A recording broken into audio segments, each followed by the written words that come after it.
అదే వేగం అంతే నిర్లక్ష్యం. చిన్నారి రమ్య కుటుంబం ఛిద్రమైన చోటే మరో ప్రమాదం. పంజగుట్ట ఫ్లైఓవర్ మీద నుంచి అతి వేగంతో దిగుతోన్న లారీ శ్మశానం దగ్గర అదుపు తప్పి అడ్డం తిరిగింది.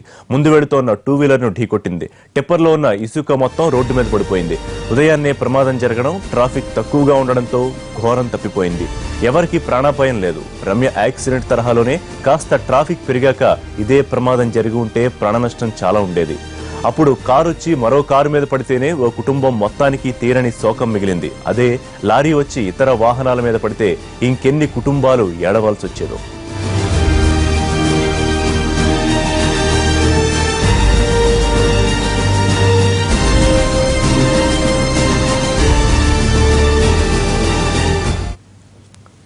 లారీ ప్రమాదం జరిగిన ప్రాంతంలో రోడ్డు మీద పడిపోయిన ఇసుకను ట్రాఫిక్ సిబ్బంది ఆఘమేఘాల మీద తొలగించారు. ఘటనా స్థలం నుంచి మా ప్రతినిధి రాధాకృష్ణ మరిన్ని డీటెయిల్స్ అందిస్తారు.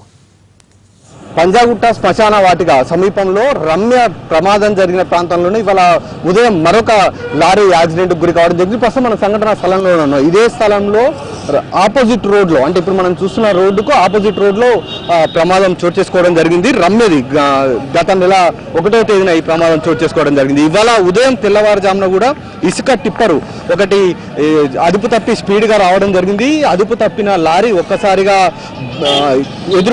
పక్కనే ఎదురుగా ఉన్న ఒక టూ వీలరిస్ట్ పైకి దూసుకెళ్లడం జరిగింది. ఈ సంఘటనలో అతనికి గాయాలు కావడం జరిగింది. టిప్పర్ కూడా పూర్తిగా ధ్వసం కావడం జరిగింది. దానికి సంబంధించిన అద్దాలను మనం చూడవచ్చు. కూడా లెఫ్ట్ సైడ్ లో రోడ్డు డివైడర్ పక్కన మనము ప్రస్తుతం చూస్తున్నాం. అవన్నీ కూడా అద్దాలు, టిప్పర్కి సంబంధించిన అద్దాలు, అలాగే ఆయిల్ లీక్ అయిపోయినాయి. అయితే ఈ సంఘటనలో ఎలాంటి ప్రాణహాని జరగలేదు, కానీ డ్రైవర్ నిర్లక్ష్యంగా నడపడం వలన ఈ ప్రమాదం జరగడం జరిగింది.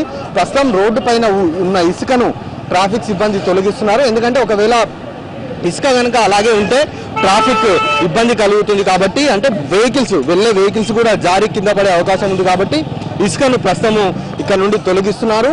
గత నెల 1వ తేదీన జరిగిన రమ్య సంఘటనలో 3 చనిపోవడం జరిగింది. ఇదే ప్రమాదంలో మైనర్లు కారు నడపడం, అదుపు తప్పి ఓవర్ స్పీడ్తో వచ్చి ఎదురుగా ఉన్న చిన్నారి రమ్య ప్రయాణిస్తున్న కారు పైన పడడం జరిగింది. ఈ సంఘటనలో వాళ్ళ చిన్నారి రమ్య తాతతో పాటు బాబాయ్ చనిపోయారు. అలాగే మరొక బాబాయ్ ప్రస్తుతం మంచానికి అంకితమయ్యారు. ఆమె తల్లికి కూడా తీవ్ర గాయాలయ్యాయి. ఆ సంఘటన మరొక ముందే ఇవాళ ఈ లారీ బీభత్సం కూడా ఇక్కడ సృష్టించడం జరిగింది. ప్రస్తుతం ఈ సంఘటనలో ప్రాణహాని జరగలేదు, కానీ కేవలం ఎదురుగా ఉన్న టూ వీలరిస్ట్ ఎవరైతే ఉన్నారో అతన్ని ఢీకొట్టడం జరిగింది. ఈ సంఘటనలో అతనికి గాయాలు కూడా కావడం జరిగింది. వెంటనే అతన్ని ప్రథమ చికిత్స కోసం ఆసుపత్రికి తరలించారు పోలీసులు. అలాగే లారీ నడుపుతున్న డ్రైవర్ కూడా కొన్ని గాయాలయ్యాయి.